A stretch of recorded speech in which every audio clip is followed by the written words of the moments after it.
इस क्वेश्चन में। हाँ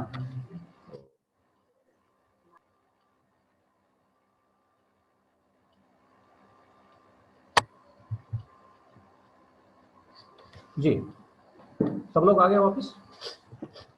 यस सर। Yes sir. हाँ, तो मैं बात कर रहा था कि अब हम सफिक्स और प्रीफिक्स के बारे में थोड़ा सा बात करेंगे।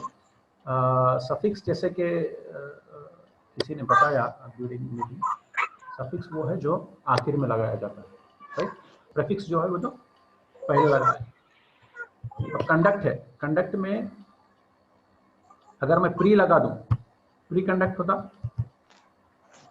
Yes sir. सर प्रीफिक्स हो जाता सर वो। हाँ, ऑफिशियल है, ऑफिशियल में अन लगा जाए तो unofficial. Yes sir, prefix unofficial. हाँ, आइडेंटिफिकेशन में अनआइडेंटिफिकेशन लगा दूं। यस सर, प्रीफिक्स अनआइडेंटिफिकेशन प्रीफिक्स हो जाता।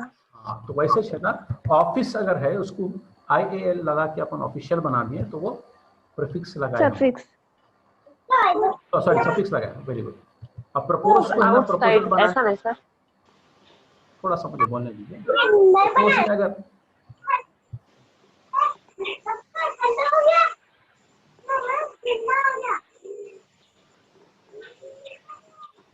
Sir, host can mute all the participants, sir. हाँ, मैं वैसे करूँगा। Please mute your audios. बहुत परेशान कर रहे हैं।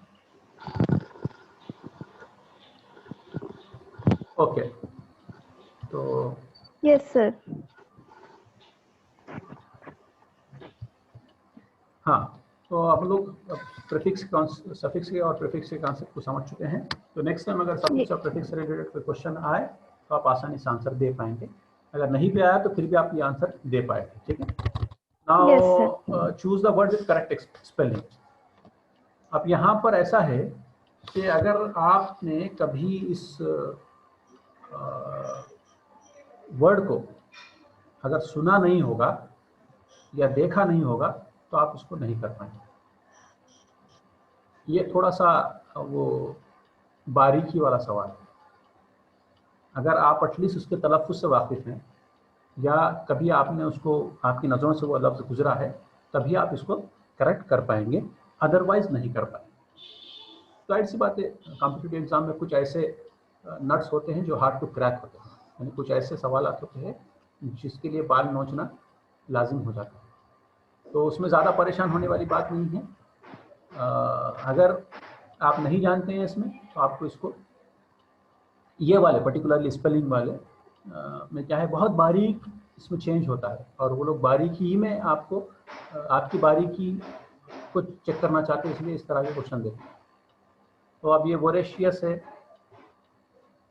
वोरेशियस इसका राइट प्रोनाउंसिएशन है। तो अगर आप वोरेशियस अगर आप कभी सुन चुके हैं, अगर देख चुके हैं तो आप आसानी से आप कर पा लेंगे।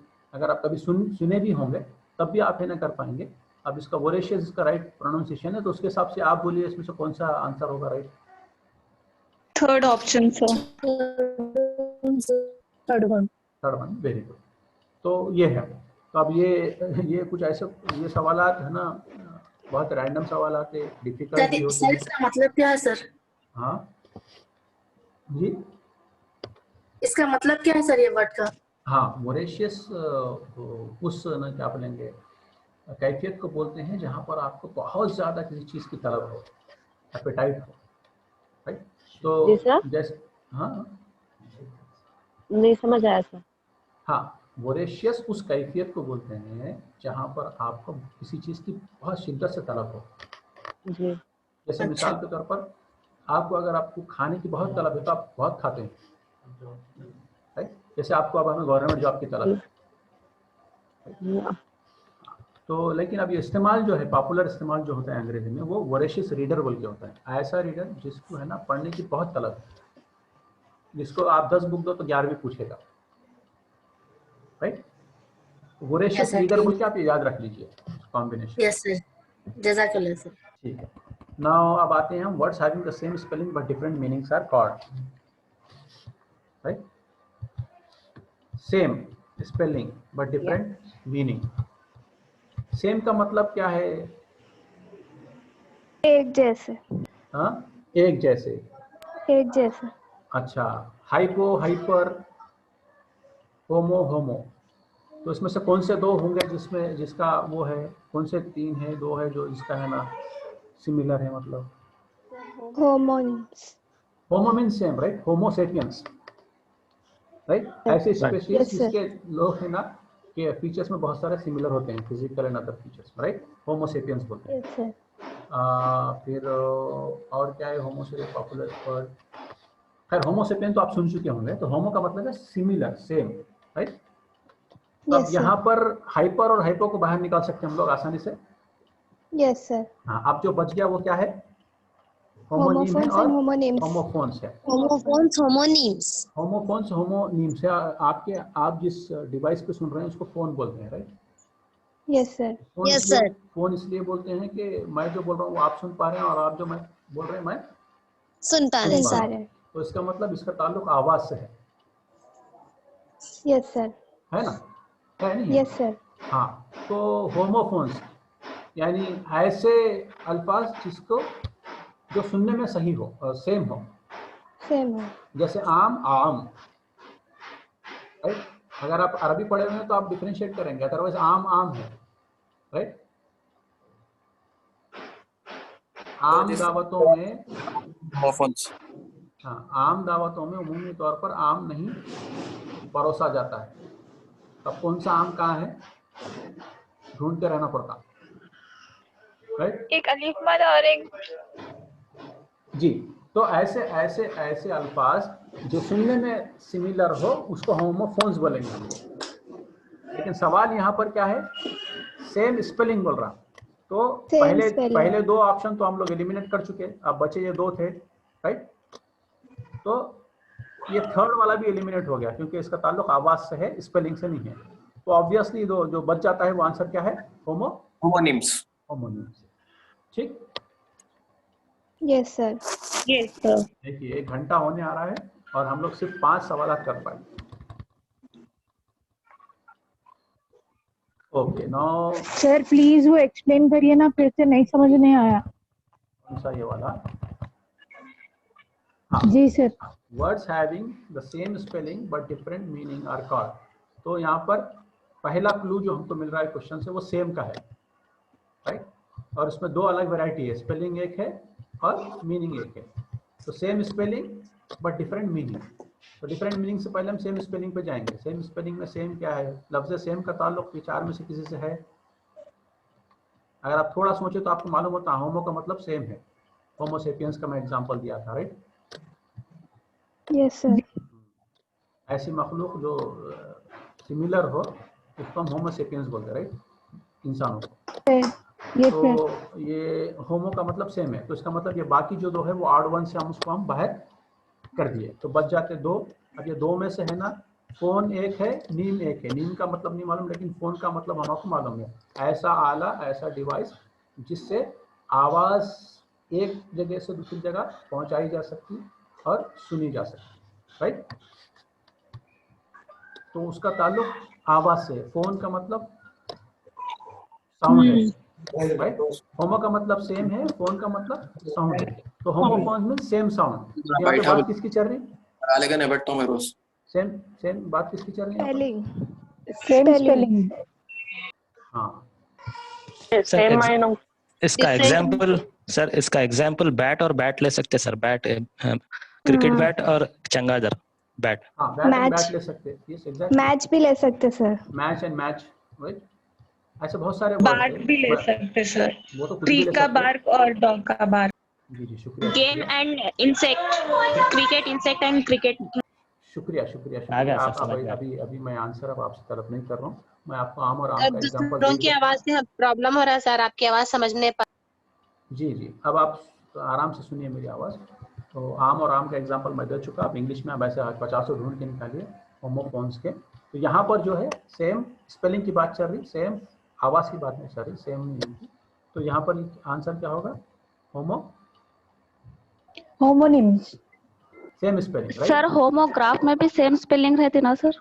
जी जी, मगर अब यहाँ पे आपको दिया गया आंसर क्वेश्चन वैसा जी नहीं नहीं। दिया, right?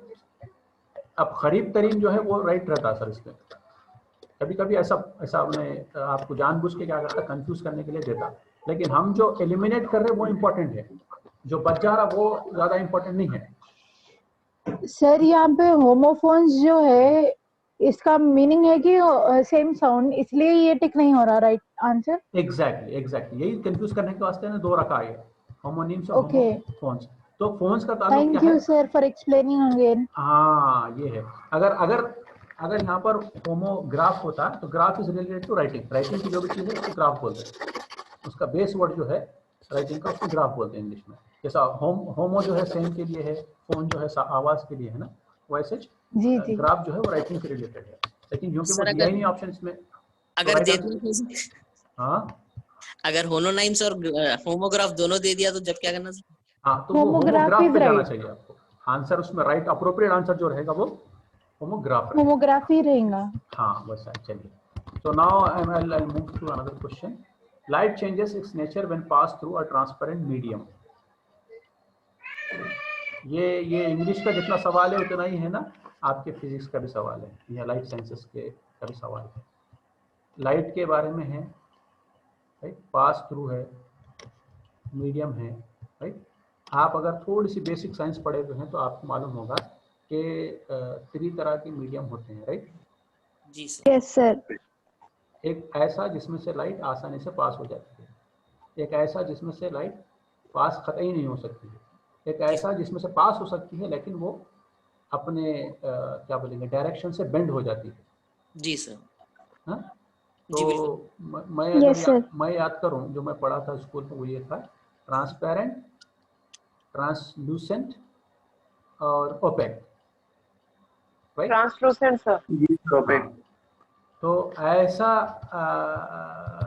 Through a transparent medium बोल रहा, right. Okay sir ji. Light changes its nature when it pass through a transparent medium.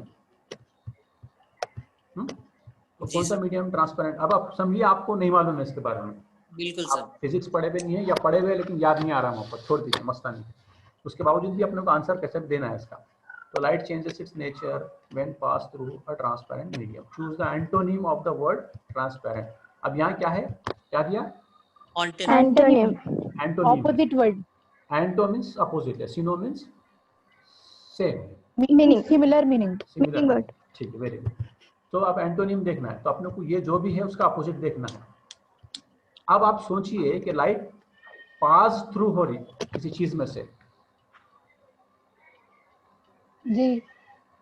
आपको अगर आपको वो कॉन्सेप्ट नहीं भी मालूम है, कौन सा दूसरा नहीं मालूम है, उसका फिजिक्स का कॉन्सेप्ट नहीं भी मालूम है, तो आप जरा सोचिए कि ऐसा मीडियम जिसमें से लाइट है ना पास होके जा सक रही, तो वो कौन सा हो सकता है? एक प्रोबेबली एक ग्लास हो सकता है, right. Glass sir. Yes sir. जो इमीडिएट ध्यान में आएगा वो ग्लास आएगा, ग्लास में से जा सके। तो ग्लास कैसा है? ट्रांसपेरेंट। हाँ, इसके हिसाब से, इस सेंटेंस के हिसाब से वो ट्रांसपेरेंट है, वो ग्लास को ट्रांसपेरेंट कंसिडर कर रहा है। तो अपने को ये देखना है कि ऐसा मीडियम जिसमें से लाइट पास नहीं होती, राइट। हाँ। तो उस मीडियम से रिलेटेड या उस मीडियम को डिफाइन करने वाले वर्ड से रिलेटेड क्वेश्चन है ये, राइट। ट्रांसपेरेंट का मतलब तो अपन अपने तौर पे समझ गए, मालूम नहीं हुआ लेकिन अपने तौर पे समझ गए कि लाइट किसमें से पास हो सकती है, एक ग्लास में से पास हो सकती है, राइट। जी हाँ सर। तो रिफ्लेक्ट किसमें से होती है? मिरर में से हो जाती है। हाँ sir. Because mirror doesn't allow the light to pass through it, है ना। जी हाँ सर। अब वो ग्लास तो ट्रांसपेरेंट मीडियम में, ये समझ में आ गया आपने को इस सेंटेंस के इससे, लेकिन मीडियम क्या बोलते हैं, मिरर जो है वो किस तरह का मीडियम है, ये डिफाइन करने के लिए जो वर्ड है वो वर्ड इसका आंसर है इसमें। क्यों? तो एंटोनिम बोला ना। अब देखिए, पॉजिटिव है, ब्राइट है, ओपेक है, अननेचुरल है, राइट। अननेचुरल किसको बोलते हैं? पॉजिटिव किसको बोलते हैं? पॉजिटिव नेगेटिव क्या है? ये क्वालिटीज है। जी sir. Yes sir. Which is not related to material thing. बिल्कुल सर। Yes sir. मादी चीजों के लिए पॉजिटिव नेगेटिव नहीं रहता, गैर मादी चीजों के लिए रहता पॉजिटिव नेगेटिव जनरली। जैसे इंसान है ना, कोई ओपिनियन है इंसान का, राइट, कोई राइटिंग है उसकी, पॉजिटिव राइटिंग, नेगेटिव राइटिंग, कोई बात है, हाँ, ऐसी चीजों के लिए पॉजिटिव नेगेटिव इस्तेमाल होता है, राइट, उमूमन। बिल्कुल हमको रॉकेट साइंस की जरूरत नहीं है, हमको है ना स्पेस साइंस की जरूरत नहीं है। बहुत जो बेसिक लॉजिक है ना वो भी इस्तेमाल करें तो अपन आंसर दे पाएंगे। ये अब ये इसमें से अपन इसको एक एलिमिनेट कर देंगे। बिल्कुल सर। अब बचा क्या 3 बच गए। 3 बज गए। अच्छा अब वो इसमें से अननेचुरल भी निकाल दीजिए सर। अब नेचुरल अननेचुरल जो है वो मादी चीजों में नेचुरल भी हो सकता है अननेचुरल भी हो सकता है, राइट। जैसे मिसाल के तौर पर वुड है, वुड क्या है नेचुरल है, नेचुरल मटेरियल है, whereas ग्लास है, glass is not a natural material, it's man made material. Yes, sir. हाँ बिल्कुल सर। Yes, sir. तो लाइट जिससे पास हो सक रही वो ग्लास है, हमको मालूम है, और जिसमें से नहीं पास हो सक रही वो भी हम सोचे तो वो भी मिरर है, वो भी अननेचुरल है। तो 2 भी अननेचुरल है, राइट। जी सर। तो इसका मतलब अब 2 भी अगर अननेचुरल चीजें हैं तो ये अननेचुरल की यहाँ पे जरूरत है क्या? नहीं है, नहीं है सर यहाँ पे तुरंत इसकी नहीं है, बिकॉज ग्लास भी अननेचुरल है और वो भी अननेचुरल है। हाँ तो अगर वो एक में अननेचुरल होता और एक में नेचुरल होता तो फिर भी सोच सकते थे हम शायद इसका वो नेचुरल है तो ये अननेचुरल हो सकता है, मगर वो एंटोनिम की बात चल रही, अपोजिट्स की बात चल रही, तो अपोजिट में एक क्वालिटी 2 में नहीं हो सकती। ये सर नेचुरल का ऑपोजिट अननेचुरल। एग्जैक्टली। अगर हमदर्द हीरो है तो हमदर्द विलेन भी नहीं रह सकता। बिल्कुल सर। एग्जैक्टली। हाँ तो अगर उन्हें अननेचुरल ग्लास है तो अननेचुरल मिरर भी है। सही है। तो ये अननेचुरल को भी हम लोग आउट कर दिया। बचा क्या? 2 बचे, ओपेक बचा और ब्राइट। ब्राइट का ताल्लुक तो रोशनी से है, रोशनी से है। Yes, sir. रोशनी की इंटेंसिटी से है, जी सर। राइट। बिल्कुल रोशनी सर। की Yes, sir. इंटेंसिटी है, यानी कम रोशनी भी हो सकती है, ज्यादा रोशनी भी हो सकती है, कम Yes, ज्यादा sir. इंटेंसिटी से उसका ताल्लुक है। जी सर। उसका मीडियम से कोई ताल्लुक है क्या? No, sir. नहीं है, उसका ताल्लुक मीडियम से नहीं है। मैं आपको कोई साइंस नहीं पढ़ा रहा हूँ, आपको सिर्फ बेसिक आपका जो ह्यूमन नॉलेज है जो हम स्कूल पे पढ़ चुके हैं उसी का इस्तेमाल करके आपको मैं आंसर राइट आंसर पे लेके जा रहा हूँ। तो हम इसको भी आर्ट 1 को आउट कर दी। तो बच गया क्या? ओपेक। ओपेक। आप इसका मतलब जानते नहीं जानते उससे कोई फर्क नहीं पड़ता, आपको आंसर मिल चुका है। Yes sir. Right. Yes, sir. हाँ थोड़ा कॉमन सेंस चल रहा अपना, कुछ भी नहीं। जी सर। इंग्लिश की क्लास में कॉमन सेंस का इस्तेमाल हो रहा है बच्चों में। एक और है choose the phrasal verb that means man has to understand. अच्छा मैं आपको ये बोलना चाह रहा हूँ कि आपके जो टॉपिक है जो सिलेबस है उसमें कुछ चीज़ें जो दी गई हैं उसकी आप एटलीस्ट सतही चीज़ें तो पढ़ लीजिए। मैंने आपसे जिक्र किया था कि आप कम से कम एक बार सरसरी तौर पे तो भी ना सिलेबस की बेसिक कॉन्सेप्ट को थोड़ा सा आप देख लीजिए। बहुत डिटेल में अगर नहीं भी गए तो बुनियादी नॉलेज तो होना जरूरी है। जैसा अब हम बुनियादी नॉलेज इस्तेमाल करके अब तक है ना 6 क्वेश्चंस करें, Yes, sir. है ना? जी सर बिल्कुल। तो वैसे है ना कुछ बिल्कुल। बुनियादी नॉलेज तो होना चाहिए, वरना क्या फायदा बोलिए आपको कॉम्पिटिटिव एग्जाम में अटेम्प्ट करने का अगर बुनियादी नॉलेज नहीं है तो। करेक्ट। अब यहाँ पर जो है देखिए choose the phrasal verb that means manage to understand. अगर आपको फ्रेजल वर्ब का कॉन्सेप्ट नहीं मालूम है, राइट, तो ये बाकी जो दूसरा है उसका अटेम्प्ट करना थोड़ा मुश्किल रहता है। जैसा हमारे को स्पेलिंग में मैं बताया, देखिए अगर आप उस वर्ड को सुन के नहीं है कम से कम एक बार या एक बार आपकी नज़र से गुजरा नहीं हुआ है तो फिर उसको सही अटेम्प्ट करना मुश्किल हो जाता है। बिल्कुल सर। सिमिलरली इसमें भी अगर आपको थोड़ा फ्रेजल वर्ब का अगर थोड़ा सा अगर आइडिया है तो आप है ना इसको करने की पोजीशन में रहेंगे, राइट। अब इसमें से कौन से ऐसे वर्ड है 4 में से जिसको आपने कभी सुना है, एक बार कभी जिंदगी में सुना है? कोई ना कोई एक ऐसा वर्ड होगा 4 में से जो आपने कभी ना कभी गलती से या जानबूझ के Make out. अरे मेक आउट सर।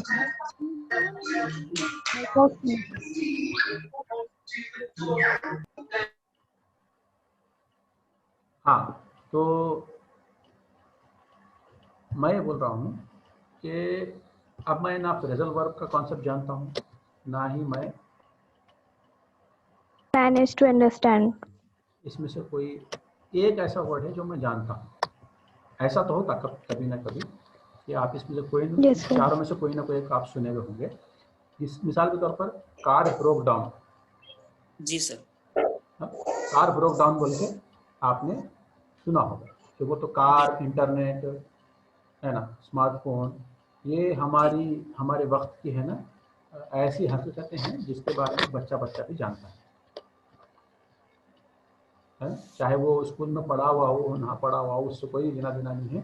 उसको स्मार्टफोन मालूम है, उसको व्हाट्सएप चलाना मालूम है, वॉइस रिकॉर्ड करके वॉइस और वीडियो कॉल करना मालूम है। उसी तरीके से कार के बारे में मालूम रहता, कार के लिए एक की में रिमोट टाइप का रहता, लॉक करने का मालूम रहता। ये क्या है कि आम क्या बोलेंगे उसको, आम नॉलेज बोलते हैं, common knowledge which everybody has irrespective of your education, your medium, your language, religion, area, whatever। ये सब क्या बोलेंगे डाइवर्सिटी के बावजूद ये कॉमन नॉलेज हर एक के पास रहता। तो उसमें एक नॉलेज है कार के मुताबिक, और कार के बारे में ये जनरली आता कि है ना ब्रोक डाउन, है ना। Yes, sir. अब वहाँ पर मतलब ये रहता कि कार चलते चलते अगर रुक गई, स्टार्ट नहीं हो रही है, या उसका पहिया पंक्चर हो चुका है, या कुछ वजूहत से आप उसको चला नहीं पा रहे हैं, तो इंग्लिश में उसको है ना उसको बोलते हैं broke down, the car broke down. उसका मतलब Broke down. उन्हें अपने काम करने से खासिर है, उन्हें फेल हो गई। Yes, sir. तो ये अगर आपको मालूम है तो आप एक आड वन आउट कर दिए, क्योंकि हम यहाँ पर जो बात कर रहे हैं मैनेज टू अंडरस्टैंड की बात कर रहे हैं, तो उसमें कार ब्रोक डाउन फिट नहीं होता। होता क्या मैनेज टू अंडरस्टैंड में? नहीं होता। हाँ, No, तो आपने sir. एक निकाल दिए। एक निकाल देने के बाद क्या है, ब्रिंग डाउन है, ब्रिंग आउट है, राइट। अब ब्रिंग डाउन का मतलब ये है the statue of Ambedkar was brought down by miscreants, यानी अम्बेडकर का जो पुतला था आपके शहर में, उसको कुछ मस्खरों ने, कुछ शरपसंद अनासर ने तोड़ के उसको ढा दिया। तो उसके लिए हम जो इस्तेमाल करेंगे वो ब्रिंग डाउन है इंग्लिश में। जी सर। तो ब्रिंग डाउन और ब्रोक डाउन तो डाउन हो गए, राइट। अब बचा क्या है, मेक आउट और ब्रिंग आउट बचा हुआ है। ब्रिंग आउट किसी चीज को बाहर लाना, ब्रिंग आउट का मतलब Yes, क्या sir. है, किसी चीज को बाहर लाना। बाहर लाना. बाहर लाना। जैसे मिसाल के तौर पर Kasturi and sons brings out the Hindu newspaper. तो कस्तूरी एंड सन्स कौन है, वो ओनर्स हैं इसके द हिंदू न्यूज़पेपर के। दोनों क्या करते हैं, दे ब्रिंग आउट, राइट। जी सर। हाँ, तो अगर आप इसको गेस कर पा रहे हैं तो ये वाला भी आउट हो चुका है। Okay sir. वो दो डाउन हो गए, ये आउट हो गया। अब बचा क्या है, make out. Make out. Answer क्या है, Make out. ठीक। चलिए, हाँ, the Hindu can be obtain in many big cities in India. The purpose of using can in this sentence is to express. अच्छा, द हिंदू अभी जिक्र कर रहे थे हम लोग, यहाँ आ गए। देखिए, द हिंदू क्या है, newspaper, can be obtain in many big cities in India.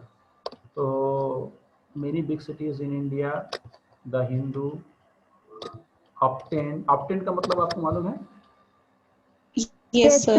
हासिल किया जा सकता है, राइट। हासिल किया जा सकता है, हाँ, तो हासिल किया जा सकता है। Yes. कैन भी यहाँ पर जो बोल रहे अपन, जी जी सर। किया जा सकता है। क्या किया जा सकता है, हासिल। हासिल किया, समझ। Can be obtain in many big cities in India. तो इस टाइप के क्वेश्चन में थोड़ा सा आप आपकी उर्दू का भी इस्तेमाल कर लियो तो आपको समझ में आता है। आप ये पढ़ लेके आपको क्या मतलब निकला, the Hindu can be obtain in many big cities in India. इसका मतलब ये है कि द हिंदू को कई बड़े शहरों में हिंदुस्तान के हासिल किया जा सकता है, राइट। आप उर्दू में Yes, थोड़ा सा रनिंग ट्रांसलेशन भी कर लिया आपके दिमाग में, तो किया जा सकता है का मतलब निकल रहा कैन बी का, right. The purpose of using can in this sentence is to express what, permission लेना चाह रहे Ability. क्या, परमिशन लेना चाह रहे किसी से, No. आउट। नहीं sir. No, sir. Position, sir. Position. तो हम लोग आउट कर चुके हैं इसको, Position, sir. एक minute, don't jump to the conclusion, that is what the problem is. आप कंप्यूटर एग्जाम में जब जंप करते हैं ना तो आपका आंसर अंदर है। अगर आप श्योर शॉट है तभी आप है ना जंप करना। जैसे मिसाल के तौर पर अगर आपको है ना होमोग्राफ का मतलब मालूम है और क्वेश्चन में वही सवाल पूछा गया है, तब आप श्योर शॉट में होमोग्राफ मार के निकल जाना। In all other cases have patience to read the question first. जी सर। बहुत इत्मीनान से आप क्वेश्चन पढ़िए। आपके पास पूरा 1 मिनट है, 1 मिनट में से आपको सिर्फ 10 to 15 सेकंड लगते हैं क्वेश्चन पढ़ने में और बाकी 10 सेकंड लगते हैं बाकी पूरे ऑप्शन देखने में। उसके बाद आपके पास 30 सेकंड्स की लग्जरी रहती जिसमें आप है ना एक एक को आउट करते हुए फाइनल आंसर पर पहुंच सकते हैं। ठीक है, मैं आपको समझा रहा हूँ इसलिए मुझे 4 गुना ज़्यादा टाइम लग रहा है। जी अगर सर, समझाना बिल्कुल। नहीं होता है तो हमारी स्पीड बहुत फास्ट होती है। ठीक है, यस सर। हाँ, तो अब हम परमिशन को तो निकाल दिए, it is nothing to do with permission, yes sir. Right. किया जा सकता की बात कर रही। अब या तो पोजीशन का मतलब क्या है? प्लेस, कुछ प्लेस पे रखा हुआ या नहीं, पोजीशन के उसकी दो जगह। एक सेकंड, ओहदा सर, ओहदा। जी एक सेकंड। पोजीशन के है ना 2 मतलब होते हैं इंग्लिश में ब्रॉडली। एक इसका ताल्लुक लोकेशन से होता है, जी सर। एक उसका ताल्लुक स्टेटस से होता है। Okay sir. स्टेटस में आप अगर प्रिंसिपल है तो आपका वो स्टेटस है, वो पोजीशन है। यस सर, रेस्पेक्टेड स्टेट और स्पेसिफिक प्लेस। Yes sir. मुझे बराए मेहरबानी मुकम्मल करना चाहिए। तो एक ताल्लुक जो है उस मतलब का वो उसके स्टेटस से है, दूसरा जो है उसके लोकेशन से। तो हम क्या यहाँ पर लोकेशन की बात कर रहे हैं? No sir. हम लोकेशन की बात कर रहे हैं लेकिन लोकेशन ऑलरेडी गिवन है, बिग सिटीज इन इंडिया। जी सर। बिग सिटीज का एग्जैक्ट लोकेशन दिया जा चुका है, तो आपको जनरल बात करने की जरूरत नहीं। अगर आप ये कह रहे हैं कि बिरयानी मैं खा चुका, तो आपको फिर ये बोलने की जरूरत नहीं पड़ेगी कि आप खाना खाए। सही है सर, बिल्कुल। यहाँ पर अवेलेबल इन और obtain in many big cities हम दे चुके हैं, तो हमको फिर पोजीशन की बात करने की जरूरत नहीं है। तो ये भी हम आउट कर दिए। एक तो परमिशन करे थे, दूसरा पोजीशन कर दिया। अब एबिलिटी बची हुई है और पॉसिबिलिटी बची हुई है, राइट? जी यस सर। हाँ, एबिलिटी और पॉसिबिलिटी की जब बात चलती है तो एबिलिटी क्या चीज है? कुछ कर सकने के काबिल रहता। हाँ, कुछ करने की काबिलियत का नाम एबिलिटी। अहलियत सर। कुछ कर पाने की काबिलियत का नाम क्या है? एबिलिटी। अब यहाँ पे द हिंदू कुछ कर रहा है क्या? नहीं सर। नहीं। तो यहाँ करने वाला ही नहीं है सर। जी सर। यहाँ पर करने वाला मिसिंग है। द हिंदू तो कुछ नहीं कर रहा है। बिल्कुल सर। तो कोई तो होना चाहिए ना करने वाला, जिसकी काबिलियत के बारे में बात की जाए, जिसकी अहलियत के बारे में बात की जाए। तो यहाँ तो है नहीं। बिल्कुल। तो हम इसको क्या करेंगे? आउट कर देंगे। तो बचा जो है वो पॉसिबिलिटी है। पॉसिबिलिटी है। तो जैसा मैंने आपको पहले बताया था कि जब अगर आप उसको उर्दू में थोड़ा सा अपने आप तौर पर अगर उसको ट्रांसलेट कर रहे हैं, the Hindu can B obtained in many big cities in India, का मतलब ये है कि हिंदू हिंदुस्तान के कई बड़े शहरों में क्या है? हासिल किया जा सकता है। हासिल किया जा सकता है। हासिल जी किया जा सकता है। किया जा सकता का ताल्लुक पॉसिबिलिटी से है। पॉसिबिलिटी से है। आप डायरेक्ट भी इसको आंसर दे सकते थे, इतना और एक्सरसाइज आपको करने की जरूरत नहीं पड़ती थी अगर आपने ट्रांसलेट कर लिया होता। तो अगर ट्रांसलेट ना भी किया है तब भी हम लोग है ना इसको राइट आंसर पॉसिबिलिटी कर चुके हैं। जी सर। अब मैं तकरीबन 1 घंटे से आपके साथ जुड़ा हुआ हूँ और हम लोग है ना कई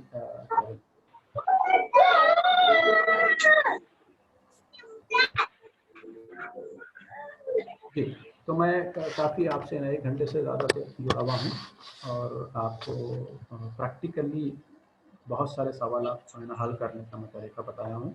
हो सकता है कि ये तरीका आपने कभी पहले सुना ना हो, सोचा ना हो, इस पे आपकी तवज्जो ना गई हो, लेकिन आज के बाद से आप चाहे टेट का एग्ज़ाम लिख रहे हो या किसी भी किस्म के है ना कॉम्पिटिटिव एग्ज़ाम लिख रहे हो या किसी भी एग्ज़ाम में जहाँ पर आपको मल्टीपल चॉइस क्वेश्चंस हो, तो आपको अगर हार्ड वर्क की जगह स्मार्ट वर्क करना है तो आपको उन चारों में से ऑड वंस आउट करते हुए निकलना है। जी एक सवाल वो होता है जी, एक सवाल वो होता है जहाँ पर आपको आंसर पहले से पता हो, उसको तो आप डायरेक्ट राइट में मार्क निकल जाना है टाइम सेव करने के लिए। वहाँ जो आपका 30 सेकंड बचता है खाली राइट मार्क निकल जाने का, ऐसे सवाल में जहाँ पर आपको है ना ऑप्शंस एलिमिनेट करके राइट आंसर तक पहुँचना होता है, वहाँ पर आप वो 30 सेकंड वहाँ इस्तेमाल कर सकते हैं। जी सर। ठीक है। और इसके अलावा एक और इम्पोर्टेंट टिप मैं आपको ये देना चाहूँगा कि कुछ सवालात हो सकते हैं जो, जैसे मैंने आपको पहले भी जिक्र किया था, आपको बाल नोचने पर मजबूर कर ऐसा होता है।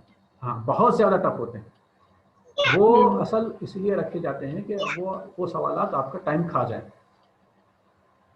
तो आपको ऐसा करना है, आपको साथ में है ना, आपको एक उस पर्टिकुलर क्वेश्चन पे 4 में से जो सबसे करीब दिख रहा है पहली नज़र में, क्वेश्चन पढ़ के आपको मालूम हो जाता कि ये वही क्वेश्चन है जिसका जिक्र सर ने किया था, जिसके लिए बाल नोचना लाजमी है। तो वो आपको है ना पढ़ने से अंदाजा हो जाता, आई होप। तो वैसे वाले को क्या करना, उसके बाकी 4 ऑप्शन में से कोई एक ऑप्शन पे है ना आप हल्लो ऐसा डॉट लगा देना। जी। क्यों लगाना? क्योंकि आपको अगर पूरे बाकी सवालात करने के बाद अगर टाइम मिले तो आप उसको रिकंसिडर कर सकें। अगर ना भी मिले तो वो जो पहला डॉट आपने लगाया था जिस ऑप्शन पे, वो ऑप्शन को आप बबलिंग करके फाइनल कर देना। जी सर। तो ये कुछ एक इम्पॉर्टेंट चीज़ें थी जो मैं आपसे शेयर करना चाह रहा था। उम्मीद है आपको समझ में आई। उम्मीद है आपको है ना इम्तिहान में काम भी आएगी। और अगर मौका मिले, अगर टाइम मैं अगर निकाल पाऊँ तो मैं चाहूँगा कि आपके जो टेट एग्ज़ाम होने वाले हैं, आई डोंट नो कब होंगे, शायद भी कब होने वाले अंदाज़ा, और एक 20 हफ्ते है समझो। हाँ, 20 weeks which is almost 4 months, right. 5 months है, 5 मंथ्स का टाइम है। तो उम्मीद है मैं मार्च के बाद थोड़ा सा फ्री हो जाऊँगा मेरे PhD के एग्ज़ाम्स के बाद। तो अल्लाह ने चाहा, अगर हमारी कदर में लिखा हुआ है कि फिर से हमारी मुलाकात हो, तो मैं डेफिनेटली आपके साथ है ना मज़ीद कुछ है ना जो टॉपिक्स दिए गए हैं उस टॉपिक्स पे टॉपिक वाइज कुछ है ना सेशंस लूँ। जो इल्म मेरे पास है वो इल्म आप तक मैं शेयर करूँ, ताकि जैसा अल्लाह ताला ने मुझे कामयाबी दी, मैं पूरी दिल से चाहूँगा कामयाबी आपको भी हासिल हो और आप भी कामयाब हो ज़िंदगी में। और ये ज़रूरी नहीं है कि 1000 लोग लिखें और 1000 लोग है ना 1000 लोगों को टीचर की नौकरी मिल जाए गवर्नमेंट, लेकिन जो इल्म भी आप सीखते हैं उसका इस्तेमाल कहीं ना कहीं ज़िंदगी में होता है। आप एज ए गवर्नमेंट टीचर भी इस्तेमाल कर सकते हैं, आप एज ए प्राइवेट टीचर भी कर सकते हैं, कुछ ना हो तो आप एज ए अपने पेरेंट भी इस्तेमाल कर सकते हैं अपने बच्चों को पढ़ाने के लिए। तो आप है ना इल्म को सीखते वक्त ये सोच के सीखिए कि ये इल्म मेरे कहीं ना कहीं काम आएगा। ठीक, तो इसके साथ मैं अपने तरफ से अपनी बात मुकम्मिल करता हूँ। अगर कुछ सवालात जो आए हैं शायद भी मुझे पढ़ के सुनाएंगे तो मैं इंशाल्लाह कोशिश करूँगा कि कुछ जवाबात दूँ। जी, कुछ सवालात अगर आपके कुछ सवालात है तो मैं उसको भी है ना आंसर करने की कोशिश करूँगा। अपने पास 2-4 मिनट का टाइम बचा हुआ है, तो उसमें अगर आपके कुछ सवाल है तो आप कीजिए। Thank you so much, sir, for your inspiring webinar. We are very grateful to you and Shahid, sir, for your precious time and for sharing your valuable experience, sir. Thank you so much. Thank you very much. अगर आपके पास कुछ सवाल है तो वो भी अगर आप 2 मिनट में अगर पूछना चाह रहे हो तो पूछ ले सकते हैं। अगर आपके कुछ सवाल आते हैं सर, आप अपने ग्रुप में भी डालिए sir questions, we will definitely solve it. Practice हो जाती सर इससे हम लोग की भी। क्वेश्चन आप बोल रहे हैं कि मॉडल टाइप के क्वेश्चंस वगैरह बनाइए बोल रहे हैं? हाँ सर, सिर्फ एक 10 डालिए सर बस है, डेली 10 डालिए बस है। मतलब जो टफ है हम लोग के लिए, हम लोग we can't able to solve it, वो questions डालिए. अच्छा ठीक है. We will try to solve it. तो मैं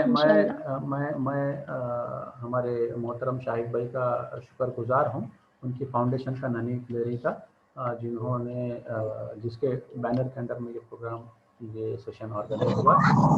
हम लोग डेफिनेटली कोशिश करेंगे नन्ही गिलहरी की जानिब से कि कुछ है ना सवालात प्रिपेयर करें, मॉडल क्वेश्चंस प्रिपेयर करें और आपके साथ शेयर करें.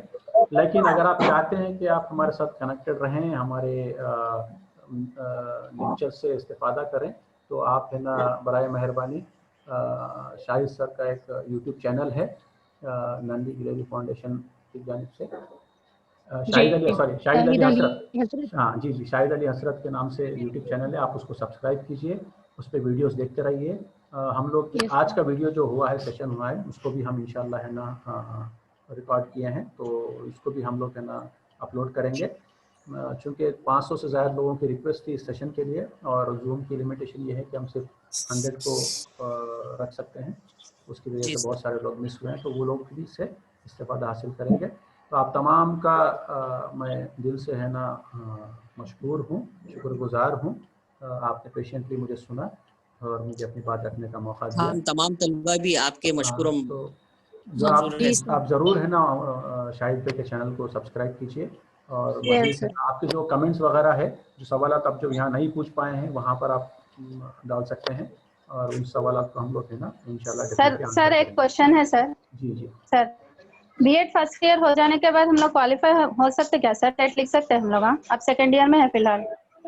अब ये सवाल का जवाब तो हमारे माहिर शाहिद भाई दे सकते हैं, क्योंकि मैं बीएड का एक्सपर्ट नहीं हूँ. मैं अंग्रेजी से रिलेटेड कुछ चीज़ कह सकता हूँ. तो शाहिद भाई क्या इसकी पॉसिबिलिटी है? तो लास्ट टाइम सेकंड ईयर वाले को भी इजाजत दिए थे. डीएड वाले लिख सकते हैं टेट? नहीं डीएड नहीं, फिलहाल बीएड फर्स्ट ईयर हो गया, आप सेकंड ईयर में है हम लोग, क्वालिफाई हो सकते हैं. फाइनल ईयर वाले ही लिख सकते हैं, किसमें भी हो, बीएड हो या बीएड हो, ओनली फाइनल ईयर. आप सेकंड ईयर थर्ड सेमेस्टर में है तो क्वालिफाई हो सकते हैं. नहीं अगर आप बीएड थर्ड ईयर में है तो शायद लिख सकते. हाँ, थर्ड सेम में है हम लोग. आप वो भी अब एग्जाम्स फरवरी में सब लोग होंगे. यहाँ पर सर की बात सुनिए. सब लोग फाइनल ईयर गवर्नमेंट जो है सेकंड ईयर या फाइनल ईयर वालों को चांस दिए थे लिखने का, और लेकिन टीआरटी या डीएससी जो है आपका कोर्स कंप्लीट होने के बाद ही लिखने के लिए बोले थे. तो चूंकि आपने काफ़ी सारा वक्त है, जब तक कोर्स कंप्लीट हो जाता तो आप तैयारी जारी रखिए. गवर्नमेंट की जानिब से फाइनल ईयर वालों के लिए टेट लिखने के चांसेस इजाज़त दिए जाने के चांसेस ज़्यादा है, और इस जानिब रिप्रेजेंटेशन भी हम लोग करने वाले हैं. तो हर बार दिए, लेकिन जब टीएसपीएससी को देने की वजह से क्या हुआ, वो लोग कोर्स कंप्लीट होने के बाद ही अलाउ करने का वो रूल निकाले थे, लेकिन वो रूल था टीआरटी के लिए, टेट के लिए नहीं था. क्योंकि अभी तक टेट टीएसपीएससी की जानिब से एक बार भी कंडक्ट नहीं हुआ. तो अभी उस ताल्लुक से रूल्स आना बाकी है, और हम रिप्रेजेंटेशन करेंगे कि फाइनल ईयर वाले, चाहे वो डीएलएड या डीएड वाले हों, या बीएलएड या बीएड वाले हों, या लैंग्वेज पंडित हो, उन सब के लिए जो फाइनल ईयर में है वो लोगों के लिए इस जानिब परमिशन दिलाने की कोशिश करेंगे इंशाल्लाह. Okay sir, thank you so much. फिर एक बार नन्ही गिलहरी फाउंडेशन का, शाहिद साहब का और आप तमाम शुरुआत का मैं मशकूर हूँ. बहुत अच्छा लगा आपसे इंटरेक्ट करके. मैं अल्लाह ताला से दुआ करता हूँ कि हमें ऐसा बार बार मौका मिले एक दूसरे से हमें नॉलेज शेयर करने का. आप ज़रूर है ना शाहिद साहब के चैनल को सब्सक्राइब कीजिए. मज़ीद इत्तला के लिए, मज़ीद इन्फॉर्मेशन और क्वेश्चंस वगैरह. तो अस्सलाम वालेकुम, खुदा हाफिज़. वालेकुम अस्सलाम सर. अल्लाह हाफिज़. Thank you so much. Thank you so much.